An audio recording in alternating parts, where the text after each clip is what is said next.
Cristiana de México. Siéntete en casa, somos tu familia. Recibamos con un fuerte aplauso la palabra de Dios.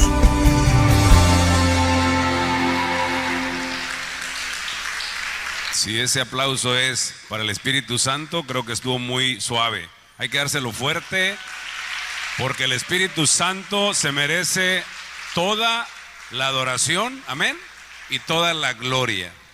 Acompáñame a orar. Yo te pido que dirijas tus manos hacia un servidor para que sea el Señor el que nos esté hablando esta mañana. Padre, te damos gracias, Señor, porque sin duda alguna tú eres bueno. Tu misericordia es nueva cada mañana y hoy no ha sido la excepción, Señor. Podemos sentir tu presencia, podemos sentir tu abrazo, Señor, de bendición.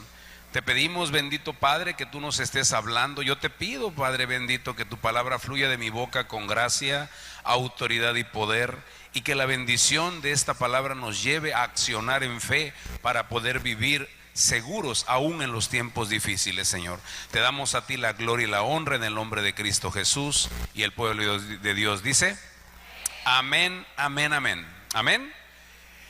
¿Cuántos de los que estamos aquí damos gracias a Dios por estar vivos?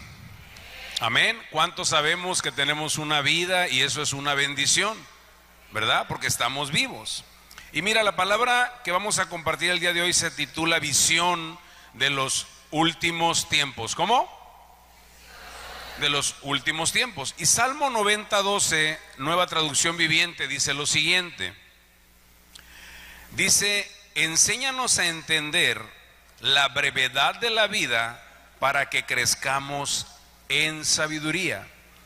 La vida que tú y yo tenemos es una bendición que Dios nos dio, pero es una vida única e irrepetible, porque después de esta vida lo que sigue es la eternidad, lejos o cerca de Dios, que eso es lo tremendo. Entonces no hay reencarnación, no hay otras vidas. ¿Sabes qué? Es que yo en mi otra vida fui tigre, ahora soy elefante, mañana voy... No, ¿verdad que no? Así no es, porque muchas veces la gente piensa que va a tener otra vida, pero la única vida que podemos tener, ¿cuál es? La vida eterna en Cristo Jesús. Entonces no hay otras vidas, solamente tenemos una sola vida. Y hay mucha gente que desperdicia su vida en francachelas, desperdicia su vida en todo lo que no tiene que ver con lo bueno y verdadero, en la vanidad de vanidades. Hay dichos que dicen: al cabo mundo, ¿qué? Ahí te quedas, ¿verdad? O sea, y empiezan a decir tantas cosas y nos empiezan a decir que nosotros gocemos la vida. Pero gozar la vida no es gozar la vida sin Cristo. Eso es lo que la gente no entiende, que el único gozo verdadero de la vida es teniendo a Cristo en nuestro corazón. Mira, la gente busca la felicidad por todos lados. Quieren dinero, salud y amor, ¿verdad? Pues dice, 3 cosas hay en la vida. Pero quiero decirte que la única felicidad se llama Jesucristo. ¿Por qué? Porque dice la palabra de Dios que Dios puso eternidad en el corazón del hombre. Cuando Dios te hizo a ti y a mí, nos hizo una medida en el corazón que para poder ser llenos y completos, solamente con Cristo podemos ser felices. ¿Cuántos lo creen así? Amén. Entonces hay mucha gente que desperdicia su vida. Hay mucha gente que a lo mejor la lastimaron o tuvo algún problema y a lo mejor andan por ahí de vagabundos, porque cuando ves a un vagabundo tú lo ves, pero ese vagabundo tiene una historia. ¿Cuántos lo creen así? Tiene una historia. Pudo haber sido que esa persona se lastimó, pudo haber sido que esa persona fue herida en su niñez y creció así y le dio tanto coraje que al final dijo: pues la vida no sirve, no vale nada, y se fue de vagabundo. Entonces está desperdiciando la vida que Dios le dio. Y mira, Efesios 5, 15, 17, el apóstol Pablo está diciéndole a los efesios cómo deben de vivir. Y les dice lo siguiente: miren pues con diligencia cómo andéis, no como necios, sino como sabios, aprovechando ¿qué? Bien el tiempo, porque los días son malos. Por tanto, no sean insensatos, sino entendidos de cuál es la buena voluntad del Señor. ¿Cuántos sabemos que la vida es un regalo? Amén. ¿Cuántos sabemos eso? Y muchas veces, te decía, no valoramos ese regalo. Hay personas que dicen: yo voy a acercarme a Dios, voy a asegurar mi vida ya cuando esté viejito, voy a vivir mi vida como yo quiera vivirla, pero al final del día me voy a acercar a Dios, porque eso de estar con Dios es para los arrepentidos, que claro que es así, ¿verdad? Pero dice, es para los viejitos, es para las mujeres y es para aquellos que tienen débil su cabeza. Pero dicen ellos: ahora que yo esté viejito o que ya esté cansado, me voy a acercar a Dios. Entonces voy a querer asegurar mi vida. Y es tremendo. No sé cuántos han tenido la oportunidad de ver cuando una persona da su último suspiro. Levanta tu mano si has tenido esa oportunidad. Mira, hace un año aproximadamente partió a la presencia del Señor mi mamá, y hace una semana partió mi papá. Tuvimos la bendición de que partieran con el Señor. Ellos decidieron en vida dar su vida para Cristo. Y ¿sabes qué? Pudimos ver a mi mamá, que no le tenía miedo a la muerte, que en el momento que estaba agonizando nos dio una lección, porque todo mundo lo primero que hace es que tiene miedo. Ella dando instrucciones de lo que se iba a hacer, porque ya se iba a ir con su Padre, el Señor Jesucristo. Amén.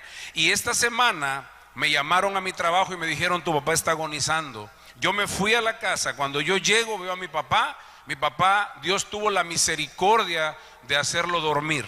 Él durmió y él dio su último suspiro estando todos nosotros ahí, pero con una paz tan tremenda. ¿Por qué? Porque él decidió darle su corazón al Señor.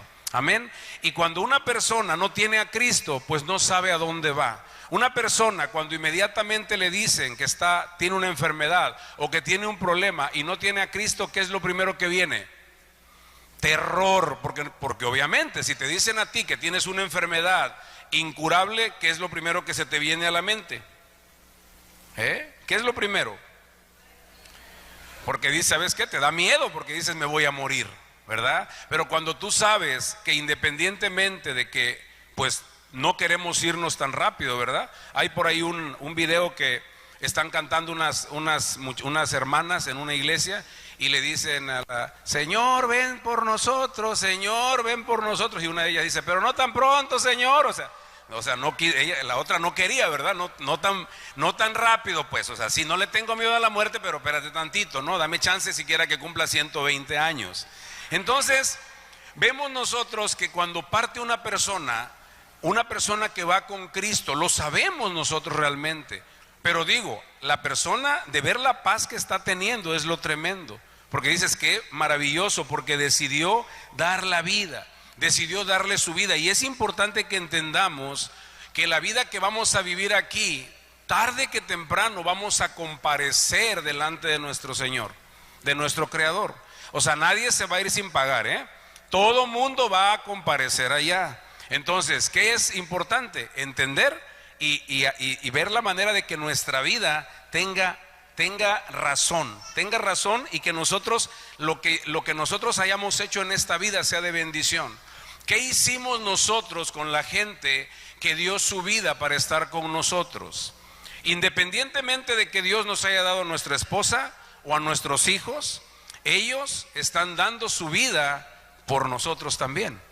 Entonces vamos a dar cuentas de lo que nosotros hicimos allá. Las cuentas de aquellas personas, tanto nuestros hijos y familia, como aquellas personas en las que nosotros tenemos cierta influencia o autoridad. ¿Qué estamos haciendo con esas personas? ¿A dónde los estamos llevando? Y mira lo que dice Hebreos 9:27.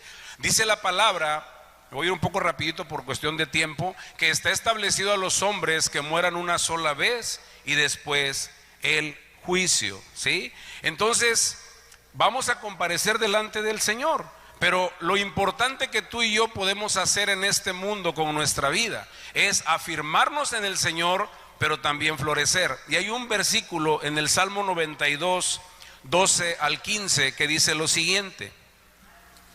Salmo 92, 12 al 15 dice: el justo florecerá como la palmera, crecerá como cedro en el Líbano, plantados en la casa de Jehová, en los atrios de nuestro Dios, florecerán.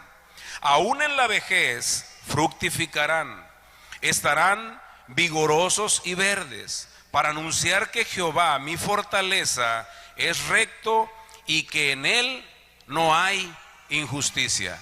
¿Qué es lo primero entonces, de acuerdo a este versículo, a este pasaje de la palabra, que yo tengo que hacer para poder dar fruto? ¿Estar plantado dónde? Tengo que estar plantado primeramente en la casa del Señor, plantado en buena tierra. Dicen que aún en la vejez fructificarán. También acaba de partir a la presencia del Señor el papá de nuestra pastora Lulú. Él se fue a la edad de 97 años. Imagínense, una persona que no tenía, es increíble. Me platicaba el pastor Chava que iba con él a un mandado y el señor sin lentes iba leyendo los letreros a esa edad. Digo yo, estos lentes, pues imagínense, ¿no?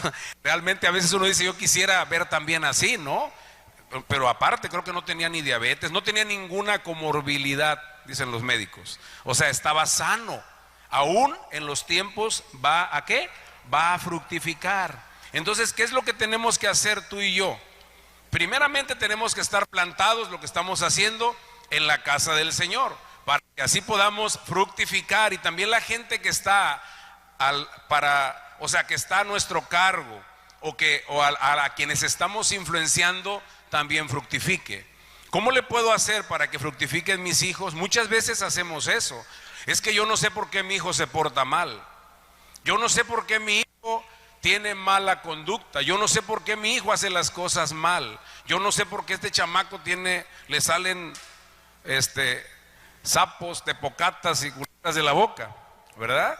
Bueno, ha de ser porque los vecinos son groseros, ¿verdad? Y escucha de repente de los vecinos. Pero al final nosotros, ¿qué tenemos que hacer? Tenemos que guiar a nuestros hijos, guiar a las personas que están bajo nuestro cuidado. ¿Para qué? Para que puedan fructificar. Entonces, estas personas de alguna manera están entregando su vida a ti, tu esposa, tus hijos. ¿Qué tenemos que hacer? Bendecir y asegurarnos que fructifiquen, asegurarnos que están plantados en la casa del Señor. Hay un salmo muy bonito, un salmo que es el Salmo 91.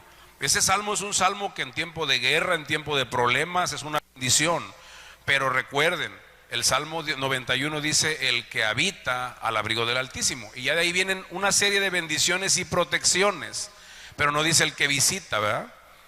¿Qué tenemos que hacer entonces? Tenemos que habitar en la casa del Señor. Pero ojo, el hecho de que yo esté en un aeropuerto no me hace avión, ¿verdad? Entonces el hecho de que yo esté en una iglesia no me hace un discípulo, ¿o sí? ¿Verdad que no? O sea, yo tengo que ser un discípulo, tengo que buscar meterme más con la palabra de Dios, porque ¿quién creen que me va a ayudar en un problema en mi vida? Los pastores vamos a orar, la iglesia te va a conducir a la bendición, pero ¿quién te va a ayudar a salir a ti del problema o de la tormenta tan fuerte? ¿Quién?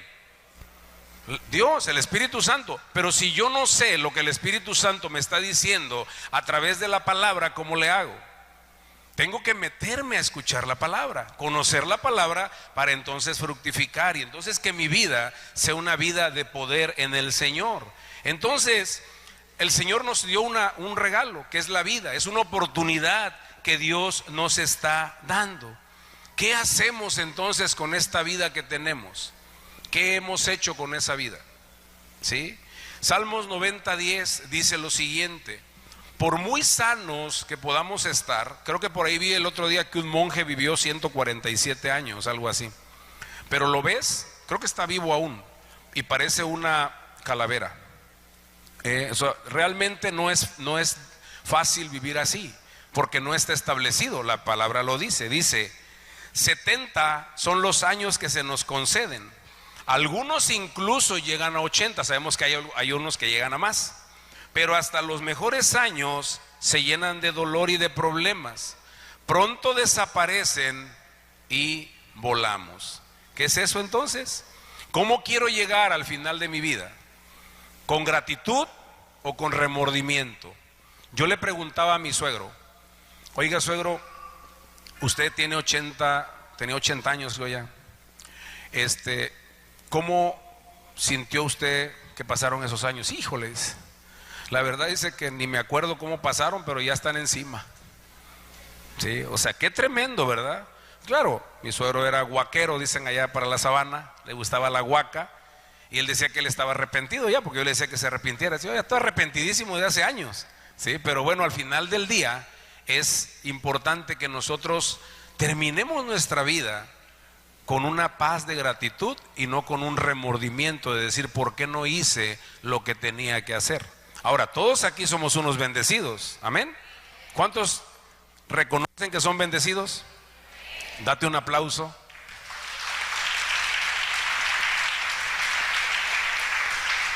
Solamente tenemos una vida, y esa vida se la tenemos que dar ¿a quién?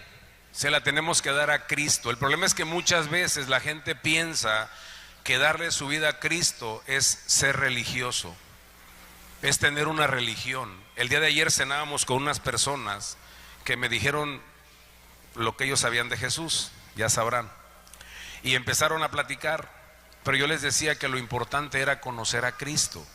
Él me decía, es que yo fui a Israel y estudié y que no sé, pero le dije, lo importante es conocer a Cristo, que tengas una relación con Él. Y me dice, yo no estoy de acuerdo con las religiones. Le digo, yo tampoco. Y se me queda viendo, pero si tú eres pastor, le digo, bueno, pero no estoy de acuerdo con la religión, porque la religión es el conjunto de normas que el hombre inventó para alcanzar a Dios, pero Jesucristo es la iniciativa de Dios para alcanzar al hombre. Entonces eso es lo importante, que tú y yo podamos decir, yo le entregué mi vida a Cristo, pero luego de pronto decimos, no, eso es para los pastores, eso es para aquellos que de alguna manera aquellos están más cansados. Tao porque le metía más al vidrio, él por eso mejor que se acerque, porque él bebía más, ¿sí? Él hacía más cosas malas, ¿no? Porque empezamos hasta a medir así. Pero lo importante que es acercarnos a Cristo.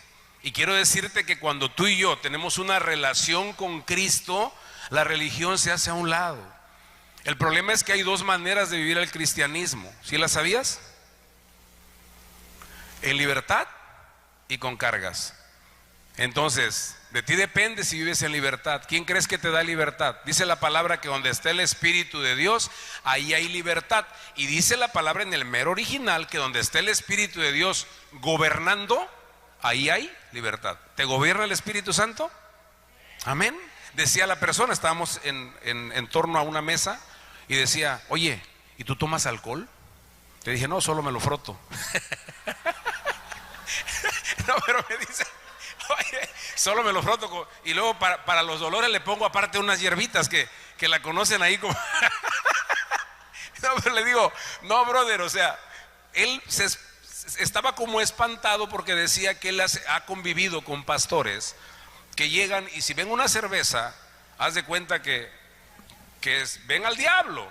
Entonces le digo, no, yo lo único que hago es que me persino. No, le digo, no, ¿cómo crees, brother? Le digo, dice la palabra que todo es lícito, pero que no todo te conviene. Si a mí no me conviene ni siquiera comer mucho, pues ¿para qué como tanto, verdad? A lo mejor vemos al diablo en una cerveza, pero también el diablo puede estar en comer demasiado, porque me pongo muy pollo bollo y eso me hace daño. Digo, para los que no saben qué es pollo bollo, es una palabra hebrea que significa muy lleno de bendición. Como que así como sobreabundante, ¿verdad? Sobreabundante de tortillas, pero... Entonces, nosotros debemos de saber que la bendición para ti, para mí, es vivir para Cristo. Dice la palabra en Gálatas 2:20, con Cristo estoy juntamente crucificado. Y ya no vivo yo, más vive Cristo en mí. Ajá, entonces, ¿qué soy? Estoy crucificado. Viene mi esposa y se pelea conmigo y entonces me desclavo de una y le doy un puñete, ¿verdad? Que no es así. Yo tengo que ser juntamente crucificado, caminar en bendición porque mi cuerpo es templo ¿de quién? Del Espíritu Santo. Entonces se debe de notar la diferencia entre quién tiene al Espíritu Santo y quién no, ¿o no es así? Imagínate que de pronto ahorita empieza a temblar y nosotros Los cristianos salimos corriendo primero que los del mundo. Van a decir, y esos son los que tienen esperanza, ¿y nosotros qué? Y así pasó, digo, ya en otro tiempo les contaré por el tiempo, pero así puede pasar. Primera de Corintios 6, 19, 20. Por favor, Primera de Corintios 6, 19 al 20. ¿O ignoras que vuestro cuerpo es templo del Espíritu Santo, el cual está en ustedes, el cual tienes de Dios y no de ustedes, porque han sido comprados por precio? Glorifica pues a Dios en vuestro cuerpo y en vuestro espíritu, los cuales son de Dios. Dios quiere usarnos, mi amado hermano, para que nosotros bendigamos a más personas. Quiero decirte que esto no es como el cristiano, voy a decir algo así un poquito medio, pero no es como el cristiano garrapata, porque la garrapata lo que hace es que come hasta que revienta, ¿va? Y nosotros no. Nosotros tenemos que ser esas personas que bendecimos, que damos de gracia lo que de gracia recibimos. Y entonces, ¿qué es lo que hace el Señor? Ángeles, aviéntenle más gracia a esa persona porque está soltando. Denle más gracia, denle más unción, denle más bendición porque lo está haciendo. Porque donde quiera que estemos tenemos que hablar de Cristo, pero no religiosamente, se capta. No le voy a decir a la persona, ay no digas groserías. Ayer me decía también esta persona, porque fue una plática, al último me decía, mira, era una cena y me decía, no te preocupes, le digo, ya me tengo que ir porque me toca predicar mañana. Me dice, yo te acompaño a predicar, al cabo el cuerpo de padre ya lo tengo, me dijo así. Está un poquito pollo también, pero iba a venir. Entonces imagínense, él también me decía de las groserías. Le digo, fíjate cómo es de tremendo que la religión a veces, cuando no conocemos, vivimos en una religión y vamos caminando por la vida espantando a la gente que no conoce de Dios. ¿Cuántos se han dado cuenta de eso? No quieren saber nada de los cristianos porque aquel dijo una leperada o dijo una grosería.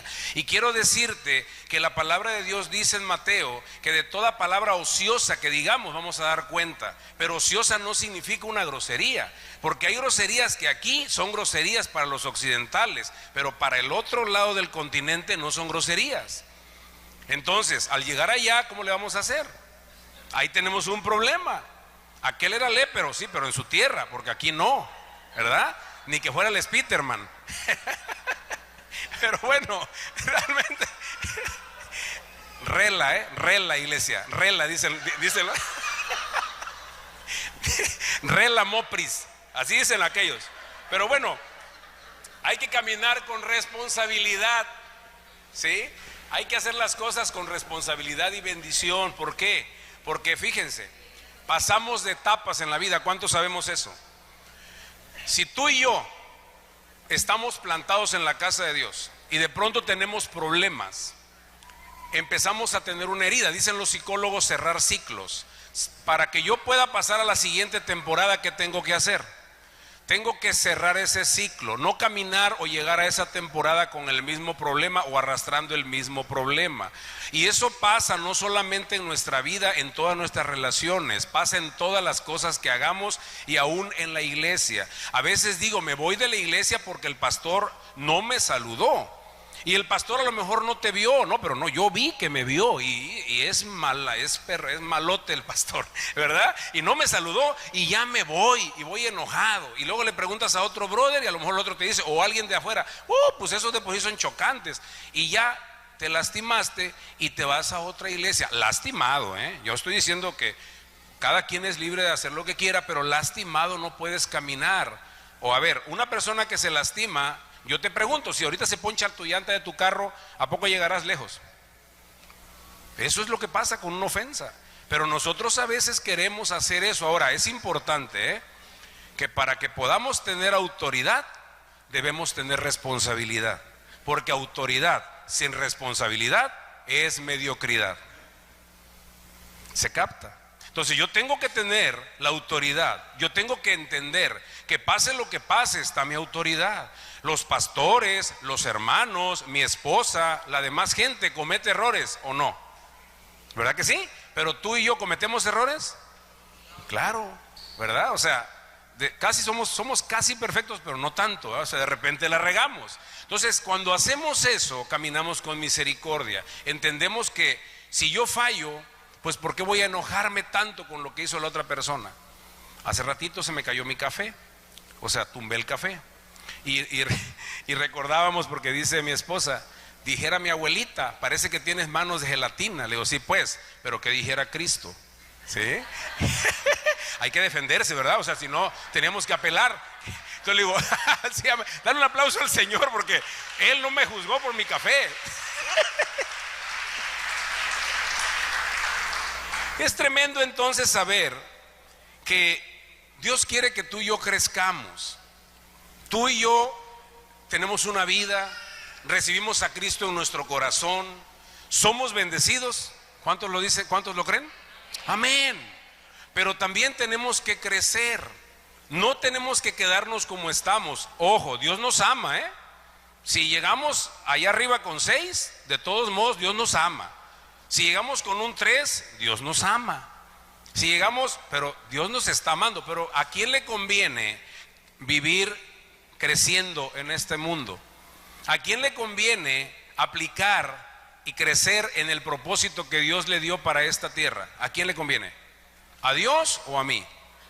Claro, Dios me sigue amando, que no se entienda mal. Oye, mi hijo, la regaste. Él no es como nosotros, ¿eh? O sea, si nosotros fuéramos Dios, ya hubiéramos quemado el mundo, es la realidad. Sí, o sea, alguien hace algo, bueno, nada más dice uno, es que no, yo soy bien buena onda, nada más que se te atraviese un carro cuando vas ahí, o que tengas que ir rápido y vaya despacito un carro adelante en la costera vieja y tengas que llegar temprano a trabajar, nada más ahí tú me dices lo que quieras. Hablas en lenguas, hablas en todo, pero bueno. Entonces imagínate, de ahí te puedes desclavar, pero la situación es ser bendecido. Ahora, ¿qué es lo que yo tengo que hacer para crecer? Por lo regular, el Señor quiere que tú y yo pasemos a otro nivel.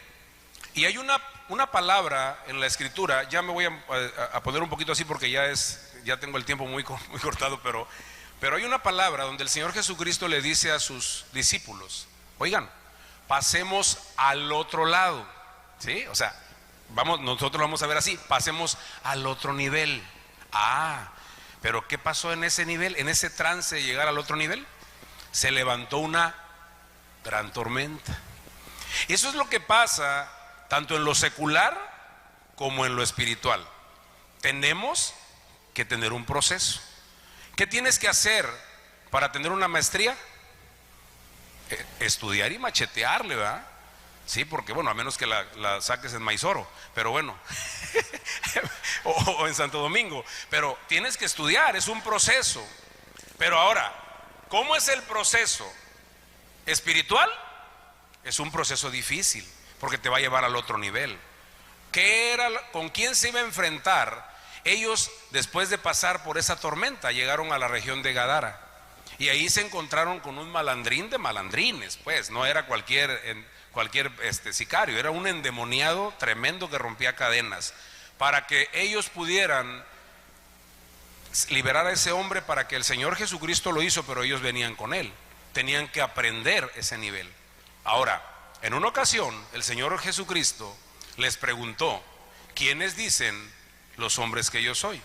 Y entre ellos, algunos les dieron algunas respuestas. Pedro le dijo, tú eres el Cristo, el Hijo del Dios viviente, ¿sí? Que de ahí se agarran mucho los católicos para decir que de ahí el Papa es no sé qué. Pero el Señor le dijo, y yo te digo que tú eres Pedro, y sobre esa roca edificaré mi iglesia. ¿Sí se capta cuál es la roca? La revelación. ¿Y a dónde voy a tomar yo la revelación para crecer espiritualmente? En la palabra de Dios. Amén. Entonces, ¿qué tenemos que hacer tú y yo para crecer en nuestro propósito en esta vida? Estar metidos en la palabra, caminando en la palabra. Mira, dice la Escritura que en los postreros tiempos, voy a leer nada más Hechos rápido. Vete a Hechos, brother, porque ya el tiempo está corriendo muy rápido. Hechos 2:17. Dice la palabra de Dios que en los postreros días, dice Dios, derramaré de mi espíritu sobre toda carne, y vuestros hijos y vuestras hijas profetizarán. Vuestros jóvenes verán visiones y vuestros ancianos soñarán sueños.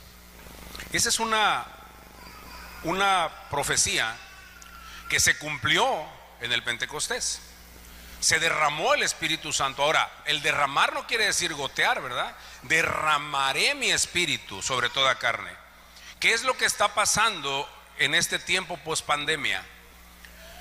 Si se dan cuenta, o si nos hemos dado cuenta, hay muchas señales que nos están haciendo ver que está próxima la segunda venida de nuestro Señor Jesucristo. Esto no es para que tú te espantes ni para que yo me espante, porque tú y yo, si hemos recibido a Cristo, tenemos asegurada la vida eterna. No importa que nos vayamos en el momento que el Señor diga, ¿verdad? Tenemos asegurada la vida eterna. Pero entonces, ¿qué es lo que tenemos que hacer? Si ustedes se dan cuenta, el enemigo ha querido apagar los sueños de las personas mayores y ha querido quitar las visiones de nuestros jóvenes. ¿A cuánto joven no han escuchado ustedes hablar que ya no se quieren casar, que ya no quieren tener hijos, que ya no quieren hacer nada? Y hay gente grande que también está teniendo miedo, que dice que ya no quiere hacer nada. Imagínense, el apóstol Pablo un día les dijo: el que no trabaje, que no coma, porque ya decían, si ya se va a acabar el mundo, ¿para qué trabajo? Algún flojillo por ahí decía, pues verdad, ya de aquí soy. Pero imagínense, por eso era, porque ya decían que ya se iba a acabar el mundo. Entonces ellos dejaron de hacer todo, se paralizaron por el temor y empezaron a hacer las cosas de diferente manera. Y es lo que está pasando hoy. Hoy están las cosas muy difíciles. Se está metiendo el enemigo como nunca, atacando a la familia, atacando a la sociedad, golpeando, quitándole la identidad a la gente, porque eso es lo que hace. O sea, una persona que según es influencer, si ustedes se dan cuenta, acabaron con su identidad, aunque tenga millones. Pero ¿qué es lo que tenemos que hacer? ¿Quiénes son los embajadores de Jesús en la tierra? Amén, la iglesia. De hecho, mis amados hermanos, no les debemos de creer. No cae juicio porque estamos nosotros. Amén, porque está la iglesia de Jesucristo en la tierra. Y nosotros somos los que bendecimos esta tierra, amén. Entonces, ¿qué tenemos que hacer? ¿Qué tenemos que hacer tú y yo? No caer en lo que dice el mundo. No decir, yo no voy a vivir mi vida, yo no voy a vivir como tiene que vivir. Ahora ya tengo que hacer las cosas de diferente forma. ¿Por qué? Porque ¿de qué sirve que me case? ¿De qué sirve que estudie? Inclusive dicen algunos. Mejor agarro, rompo un huevo ahí delante de un video y a lo mejor se hace viral y ya la hice. ¿Ah? Cero, así es la realidad. O me aviento un bailecito medio chistoso y ya, mira, ese baila como el de Choco Crispy y sube para allá y al ratito ya se hace viral. La alabanza, por favor, chicos. Entonces, ¿qué es lo que tú y yo tenemos que hacer? Pararnos en la brecha y caminar reconociendo que las bendiciones vienen. Ahora dijo él en la palabra que leímos ahorita, ya vamos a terminar. Dijo: en los posteriores días derramaré mi espíritu sobre toda carne. Cuanto más oscuro se pone la noche, es porque ya va a amanecer. ¿Sabes que nosotros estamos a las puertas del más grande avivamiento que se pueda haber tenido idea o se puede haber tenido conocimiento antes y en todos los tiempos? ¿Y por dónde creen que va a empezar? ¿Por quiénes creen que va a empezar? ¿Por nuestros qué? Por nuestros jóvenes. México es un país que tiene la mayor parte de ciudadanos son jóvenes y el enemigo lo sabe. ¿Dónde creen que va a comenzar el avivamiento más grande a nivel mundial? En los jóvenes. ¿Y quién tiene más jóvenes? Eso lo pueden checar, googleenlo. ¿Quién tiene más jóvenes? ¿Quién es el país que tiene más jóvenes? México. Entonces, ¿qué es lo que quiere hacer el enemigo? Quiere engañar a nuestros jóvenes.